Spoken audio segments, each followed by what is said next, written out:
아, 오늘은 아이들이 에너지가 넘치네요. 그죠? 비가 와서 에너지가. 오늘은 잠 안 자고.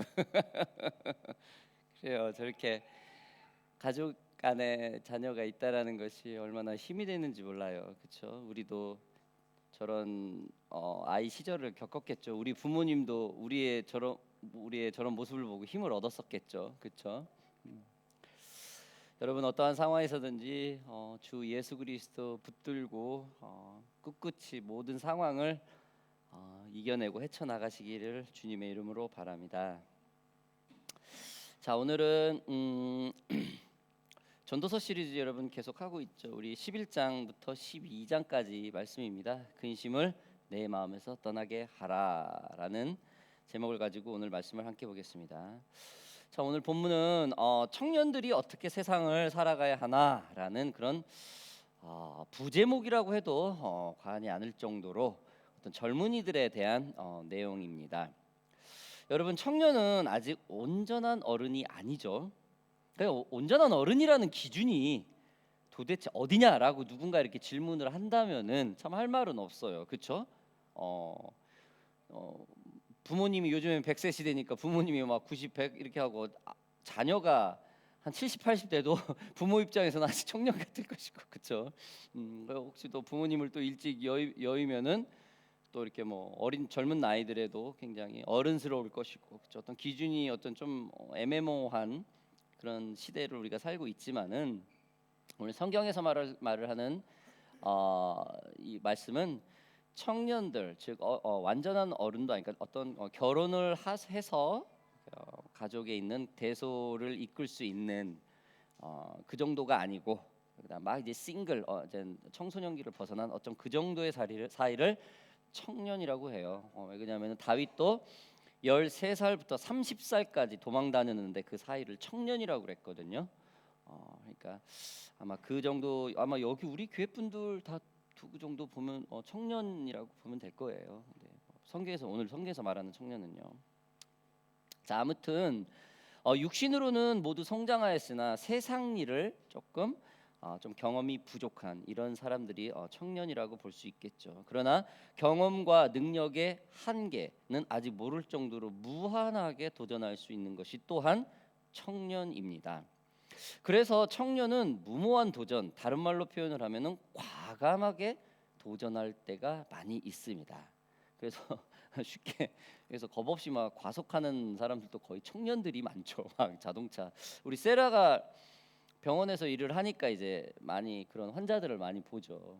그래서 저의 버킷리스트 중에 하나가 모토바이크를 몰고 이렇게 남자들의 그 로망 있잖아요. 근데 아내가 반대를 했는데 우리 세라가 이제 병원을 다니니까 맨날 모토바이크 환자를 본대요.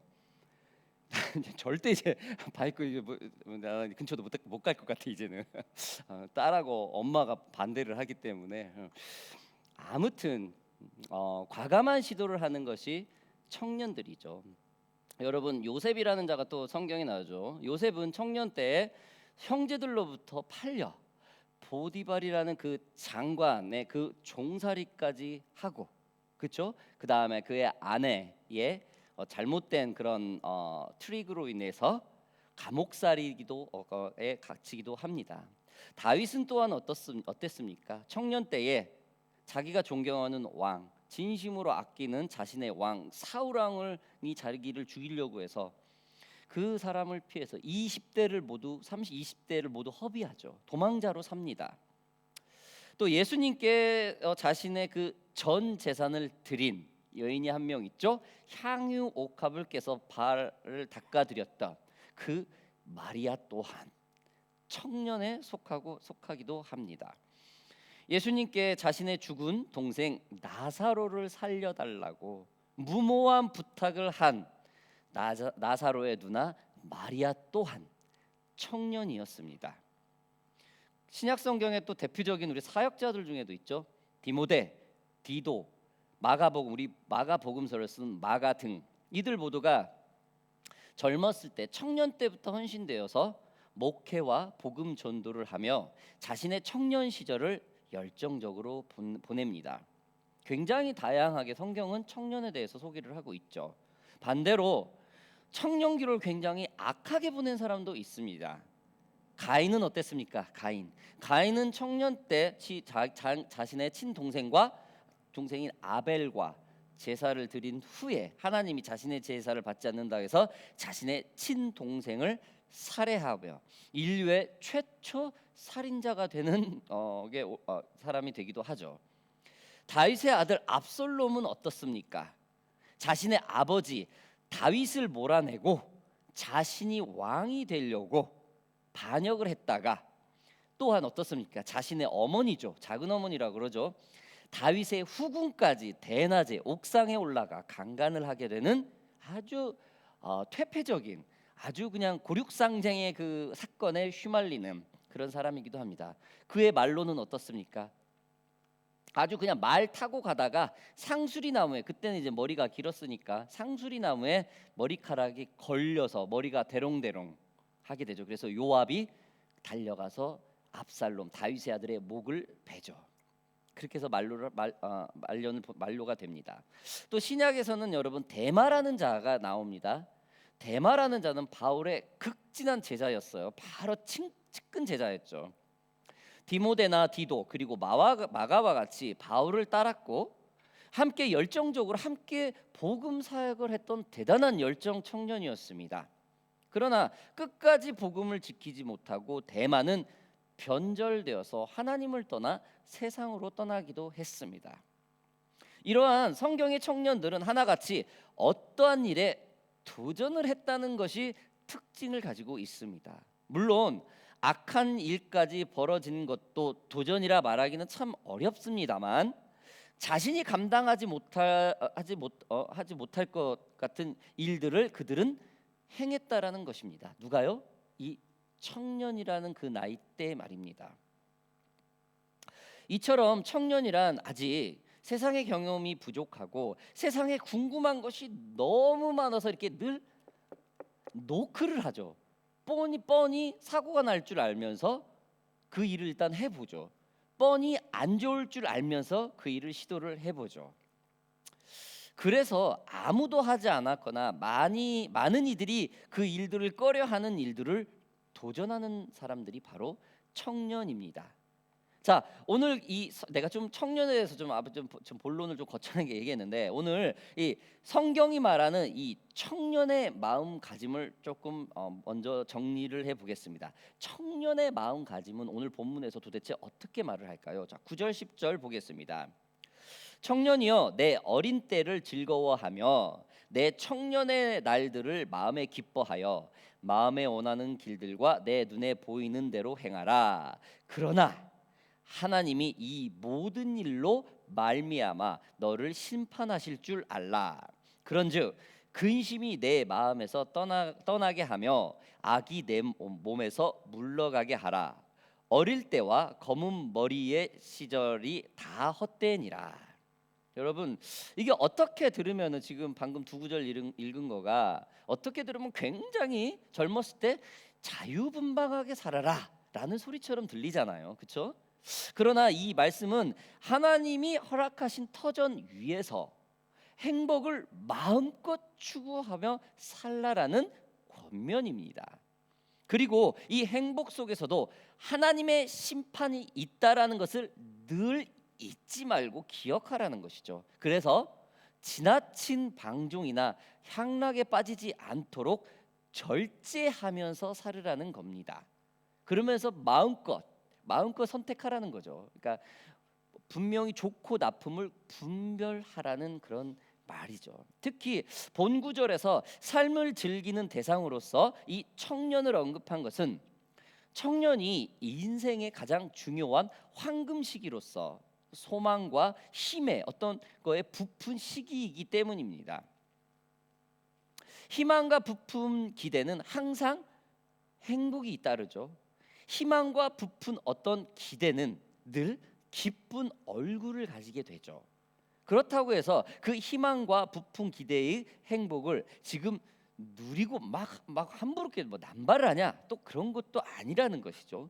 희망과 기대는 뭐의 리소스입니까? 행복을 만드는 리소스가 되는 거죠. 즉 살아있다라는 겁니다. 오늘 본문을 쓴 솔로몬의 그 청년 시절에는 어떠한 고백을 하나님께 했을까요? 오늘 이 전도서를 쓴 이 솔로몬이 청년 때 썼던 내용입니다. 열왕기상 3장 7절의 말씀을 보겠습니다. 나의 하나님 여호와여, 주께서 종으로 종의 아버지 다윗을 대신하여 왕이 되게 하셨사오나 종은 작은 아이라 출입할 줄 알지 못하고. 참 솔로몬이 왕에 오를 때의 한 기도 내용입니다. 굉장히 젊었을 때죠. 그의 아버지 다윗 왕이 죽고 자신이 왕에 등극한 나이는 대략 성경학자들이 19세라고 해요. 19살 정도 솔로몬이 왕에 등극을 했다고 합니다. 정말로 한때 청년이죠. 굉장한 청년 때 한 나라를 통치하는 그런 입장이 된 거예요. 그냥 무모한 것을 도전하거나 압살롬처럼 어떤 반역을 꾀하거나 뭐 가인처럼 시기와 질투로 어떤 다른 이를 죽게 하는 어떤 충동적인 나이였는데 불구하고 그는 이처럼 굉장히 성숙한 기도를 했다라는 것입니다. 그리고 하나님께 자신의 나약함을 시인하고 인정하며 도와달라고, 자기에 맡겨진 이 19에 맡겨진 이 많은 일들을 좀 도와달라고 기도 고백하고 있는 것입니다. 자신이 아무리 어리고 기반이 없는 왕이라고 그래도 하나님을 통하여 선지자 그리고 다윗 왕의 후계로 지명된 일국의 국왕이 된 솔로몬이 하나님 앞에 철저하게 무릎 꿇는다는 겸손을 보이는 것입니다. 그런데 바로 여기서 바로 이 지점에서 우리가 잊어서는 안 될 것이 있죠. 그게 뭘까요? 우리가 다 하나님 앞에서 제대로 출입할 줄 모르는 어린아이이고 또 혈기왕성한 만년 청년이라고 해서 그것이 결코 세상을 함부로 살거나 무책임하게 살아도 좋다는 뜻이 아니라는 것입니다. 내가 어떻게 살든 철부지한 어린이니까, 아직은 미숙한 청년이니까 하나님이 다 이해하고 용서하시겠지라고 생각하는 것은 아주 잘못됐다라는 것이죠. 그거는 본인만의 혼돈이라는 것입니다. 어린아이고 청년인 것은 맞는데 그래도 진지하게 살아야 된다고 절대 무책임하게 살아서는 안 된다라는 것입니다. 이것은 훗날 큰 근심거리가 되는 원인이 되기도 합니다. 왜냐하면 정신 성장이 아직 어린아이인 어른은 더 이상 부모나 세상의 보호법이 그를 보호하지 않기 때문입니다. 자신의 판단 그리고 자신이 책임지는 것이 마땅한 어른이 해야 될 책임이자 할 일이기 때문입니다. 여러분, 어른이 돼가지고 자기 일을 미루는 사람들이 있어요. 근데 여성분들은 잘 모르겠어요. 제가 이제 남자라 결혼한 사람들도 그런 사람들 많아요. 큰 일을 두고 와이프 뒤에 숨어요. 당신이 좀 나가서 해봐. 자녀들의 인생을 결정을 할 그 순간에 와서 아이들이 아버지한테 와서 상담을 해요. 근데 모르겠대. 엄마한테 가봐. 이렇게 큰 일을 피해가는 사람들이 많아요. 나가서 돈을 못 받아와가지고 아내가 쫓아가가지고 남편 회사 가가지고 돈 못 받아오는 사람. 즉 뭐냐면은 그 사람이 어떤 그런 게 잘했다 잘못했다 이게 아니라 중요한 것은 자신이 해야 될 그 책임, 이 책임을 뒤로 숨는다라는 거예요. 이런 사람들이 상당히 많아요. 근데 그게 뭐 우리가 함부로 그것을 가지고 잘못했다 잘했다 우리 입으로는 정죄할 수는 없는 거예요. 그렇죠? 판단할 수는 없는 거예요. 그러나 성경에서는 분명히 얘기를 해요. 청년이라도 자기가 감당해야 될 일은, 자기가 책임져야 될 일은 해야 된다라는 거죠. 여기 계신 분들은 거의 다가 이 호주에서 고등교육을 마치신 분입니다. 여러분, 고등교육 하이스쿨 들어가면서 어떤 교육을 받죠? 프레젠테이션인 교육을 본격적으로 시작을 해요. 발표력. 우리는 대학교 들어갈 때까지 이 학교에서 발표, 프레젠테이션을 해본 그런 교육을 받아본 적이 없어요. 발표, 내가 서치하고 내가 준비한 슬라이드를 많은 사람 앞에서 발표를 하고 질문을 받는 교육을 계속 어렸을 때부터 13살, 4살 때부터 계속 훈련이 돼요. 그게 그 발표예요. 그래서 교회에서도 보면은 누구 하나 간증하세요. 누구 하나 이렇게 하면 굉장히 말을 잘해요. 어른 아이들이. 어렸을 때부터 이 발표력, 자기가 한 말, 자기가 행동한 것을 책임감 있게 얘기를 한다는 거죠. 보태지도 않고 부풀리지도 않고 줄이지도 않고 하는 그런 발표력. 저는 이 교육을 조금 어느 정도 지향을 합니다. 한국에 있을 때는 전혀 그런 교육에 몰랐었어요. 근데 호주에 와서 도대체 얘네들 왜 이렇게 어린애들이 말도 잘하고 당당하지? 도대체 왜 그래? 하고 수년 동안 이렇게 서치를 해본 결과 이거를 발견하게 된 거예요. 그러고 보니까 우리 아이들을 보니까 그렇게 그 교육을 받고 있는 거예요. 숙제를 보니까. 아무튼 제가 조금 말은 좀 빗나갔는지는 모르겠지만은 지금 성경에서 말하는 이 청년이 하는 건 책임이 없다라는 게 아니라는 것이죠. 분명히 아직 어리지만, 아직은 미성숙하지만, 아직은 어른이 아니지만은 반드시 책임감이 있는 언행을 해야 된다라는 것입니다. 이게 바로 오늘 본문 도입 부분에서 말하는 청년의 마음입니다. 자, 우리 12장 우리 함께 좀 볼까요? 함께 좀 제가 좀 읽어볼게요. 1절부터 4절까지 읽어보겠습니다. 너는 청년의 때에 너의 창조주를 기억하라. 곧 곤고한 날이 이르기 전에 나는 아무 낙이 없다고 할 해들이 가깝기 전에, 해와 빛과 달과 별들이 어둡기 전에, 비 뒤에 구름이 다시 일어나기 전에 그리하라. 그런 날에는 집을 지키는 자들이 떨 것이며 힘 있는 자들이 구부러질 것이며 맷돌질하는 자들이 적음으로 그칠 것이며 창들로 내다보는 자가 어두워질 것이며 길거리 문들이 닫힐 것이며 맷돌 소리가 적어질 것이며 새의 소리로 말미암아 일어날 것이며 음악하는 여자들은 다 쇠하여질 것이며. 굉장히 난해한 말이죠, 여러분. 이 부분의 말씀을 저는 인격적으로 존중해 주시는 하나님이라는 부제목으로 맞춰서 이 12장 1절로부터 4절까지를 한번 서치를 했습니다. 여러분, 인격적으로 존중해 주시는 하나님은 청년 때 기쁘고 행복하라고 하면서 하나님의 심판을 기억하기 위하여 그 길을 알려주셔요. 방법을 알려주시죠. 왜? 분명히 행복하고 뭐 마음대로 해라, 그러나 하나님을 기억하라라고 했는데 하나님을 기억하게 하는 길을 하나님이 알려주신다라는 거예요. 왜? 우리가 자주 하나님을 잊어버린다는 사실을 너무도 잘 알고 있기 때문입니다.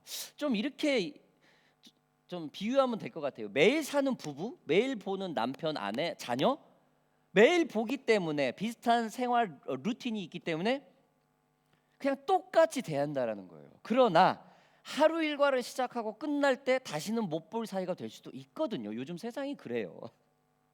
그렇죠?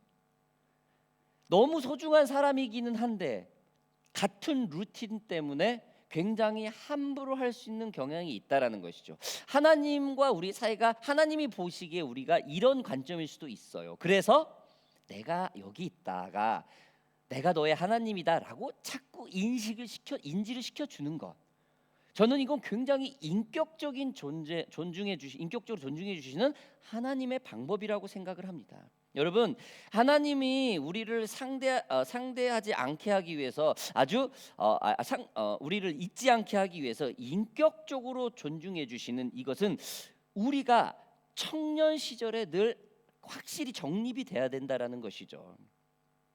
우리가 하나님의 인격적인 존중을 느끼지 못하고 알아채지 못하는 일들이 비일비재하지만 늘 하나님께서는 끊임없이 하나님 말씀을 통해서 우리 교회 동역자들을 통해서 내 남편, 내 아내를 통해서 내 자녀를 통해서 내 부모를 통해서 끊임없이 우리들에게 말씀을 해주신다라는 것을 잊지 마시기 바랍니다. 여러분, 그래서 우리는 하나님에 대해서 배워야 돼요. 우리는 하나님에 대해서 알아가야 합니다.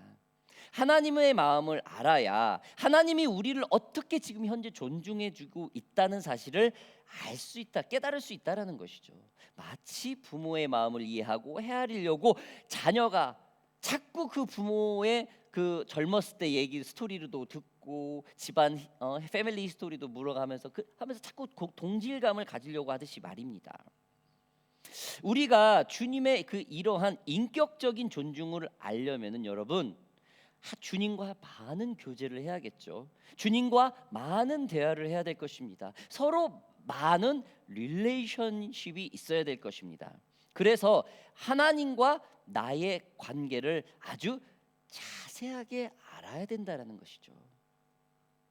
사랑하는 오션파크 교회 성도 여러분들, 인생의 가치를 말해주는 것은 소유가 아니라 인격이라고 하더라고요. 인격, 캐릭터라는 이라는 것은 사람이 사람으로서 갖추어야 할 자격 내지 품격이라는 사전적 의미를 갖습니다. 인격적인 사람이 되기 위해서는 도대체 무엇을 해야 될 것인가?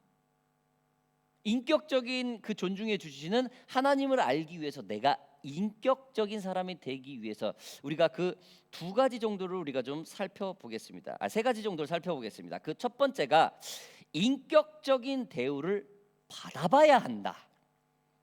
인격이 무엇인가를 알려면 인격적인 것을 느껴봐야 된다는 것이죠. 인격은 존중이 내포되고 있습니다. 상대를 존중하는 사람이 인격을 존중받습니다. 미움을 미움으로 갚는 것이 아니고 미움을 사랑으로 갚아버릇하는 것처럼 말입니다. 아무리 상대를 부드럽게 깎듯이 대해도 상대가 정말로 까칠하게 나오면은 내게는 참 돌이킬 수 없는 상처가 되죠. 우리가 상대를 깎듯이 대하는 입장이 아니라 나의 발언들이 까칠한 모습이 될 수도 있다라는 관점을 우리가 한 번씩은 점검을 해봐야 될 것입니다. 그래야 인격적인 대우를 받는 것을 우리가 알게 되고 또 줄 수도 있다라는 것이죠. 자, 인격이라는 거, 그 두 번째는 무엇인가? 인격에 대해서 배우고 가르치고 또한 인격을 행할 줄 알아야 된다라는 것입니다. 인격이라는 것이 이성에 의해 인지가 되어야 되고 버릇, 유주트, 학습이 되어야 된다라는 것이죠. 인격적인 상대로부터 오는 영향력을 우리는 배우고 또한 흉내내야 된다라는 것입니다. 상대가 나를 존중했을 때 나의 생각과 판단이 이성으로 나와 나 또한 다시 한번 생각을 하고 상대를 존중하는 반응으로 나와야 된다라는 것이죠. 저 또한 아직 많은 인격이 부족하지만 많이 노력을 하고 있는 사람 중에 하나입니다. 뭐 여러분들도 모두 마찬가지겠지만 제가 또 이제 여담이 있다면은 호주에서 이 호주 교회의 이 사역자들을 교제를 하면서 회의를 하면서 내가 그분하고 말을 잘해야 되니까 영어로서 그리고 많은 리소스를 가지고 대화를 해야 되니까 많은 것을 준비를 해가지고 대화를 해요. 거기에 한 10% 20%밖에 실질적인 대화는 하지는 않지만은 그러나 굉장히 많은 리소스를 가지고 준비를 해야 됩니다. 그러다 보니까 호주 리더십들 특히 뭐 어번교회의 리더십들에 대해서 성격에 대해서 자꾸 리서치를 하게 되고 자꾸 그 상대방의 마음에 대해서 자꾸 더 알려고 내가 노크를 하게 되는 내 자신을 발견하게 돼요. 그래서 대화에서 실수하지 않고 좋은 결과를 얻어내려고요. 저는 지금 이 두 번째 인격에 대해서 배우고 가르치고 행해야 된다라는 것은 저는 이런 거라고 생각을 합니다. 즉흥적인 생각보다도 그 사람과의 대화를 위해서 조금 더 생각을 하고 했을 때, 그렇죠? 물론 이제 굉장히 어떤 매너가 좋고 이게 몸에 배어 있는 사람들은 그렇게 노력 안 해도 참 될 것 같아요. 근데 저는 제 개인적으로 저는 많이 부족한 사람이라서 그거를 많이 연구를 늘 해야 돼요. 그래서 상대방에게 더 좋은 이걸 하기 위해서 저는 이 두 번째가 개인적으로 많이 공감하는 내용이기도 합니다. 자, 인격이라는 그 세 번째는 다듬어지고 가꾸어져, 즉 메이크업이 돼야 된다는 거예요. 태어나면서부터 완전한 인격체는 드물다라는 거예요. 물론 있을지는 모르겠어요. 그러나 다듬어져야 된다라는 것입니다. 인격은 마치 보석과 같이 지금 막 캐낸 원석과 같다고 비유를 해볼 수 있습니다. 여러분, 보석이라는 것은 전문 기술자가 갈고 다듬고 깎아내야 정말로 귀중한 주얼리, 이 보석이 돼서 그 가치를 인정받게 됩니다. 그 원석이 기술자를 만나지 못하면은 그 원석, 이 보석은 그저 돌덩이일 뿐입니다. 광산에서 파낸 그냥 거친 돌덩이일 뿐이에요. 판매 가치가 되지 않는다라는 것이죠. 우리의 인격도 마찬가지일 것입니다. 우리가 죄 속에 있었던 원석이라면은 예수 그리스도가 값없이 구원의 은혜를 주셔서 정말로 가공돼 보석 가공이라 예수 그리스도에 의해서 원석이 보석이 되는 그런 과정의 사람이라고 볼 수 있습니다. 구원이라는 그 보석 가공을 통하여서 우리가 좀 더 주 예수 그리스도의 이름으로 빛나고 우리가 좀 더 주 예수 그리스도 이름으로 이쁘고 화려한 모습이 되어 간다는 것이죠. 우리 마음속에 근심이 많다면은 하나님의 그 구원의 가공을 함부로 관리를 하고 있다라는 것 여러분 잊지 마시기 바랍니다. 걱정 청년들처럼 던지시기 바랍니다. 하나님의 기본적으로 훈련이 돼 있다면은 마음껏 행복을 누리시길 바랍니다. 우리는 흔히 연로한 장년들의 얼굴을 보면서 삶의 흔적을 살필 수가 있죠. 화려하게 늘 넉넉하게 사는 것 같은데 얼굴은 늘 어둡고 잘 웃지 않고 늘 그늘이 있는 어른들이 있어요. 누가 봐도 차고 넘치는 것 같은데 저 부부들은 항상 손을 잡고 다니고 늘 대화가 끊이지 않는 그런 좋은 또 부부 또 그런 나이 먹은 늙어가는 그런 사람들이 있어요. 여러분들은 지금 젊은 사람들입니다. 그 미래의 나이 든 모습이 어떤 모습이 되기를 원합니까? 깎아진 보석 그런 사람이 되기를 주님의 이름으로 바랍니다. 오늘 말씀 모두 마무리하겠습니다. 주님은 오늘 우리에게 말을 합니다. 청년 때처럼 하나님이 주신 삶을 기쁘고 행복하게 살라고 말입니다. 근심을 우리들의 마음속에서 떠나게 하라는 것이죠. 이러한 근심이 떠나가고 기쁘게 사는 것이 우리의 삶에 그런 어떤 의지가 있어야 된다라는 것이죠. 하나님이 우리에게 인격적으로 대해 주신 것은 습득하고 학습하여 우리에게 까칠한 좀 부족한 인격들이 아닌 하나님과 같이 사랑이 넘치고 넘치는 그런 인격, 그런 모습으로 나와야 될 것입니다. 그리고 하나님으로부터 배운 인격은 마치 원석 같았던 우리들의 인격이 화려하고 가치 있는 보석이 되는 것과 같다는 것을 여러분 잊지 마시기 바랍니다. 근심을 내 마음에서 모두 떠나게 하여 보석과 같은 삶을 사는 저와 여러분들이 되기를 주님의 이름으로 바랍니다. 함께 기도하겠습니다.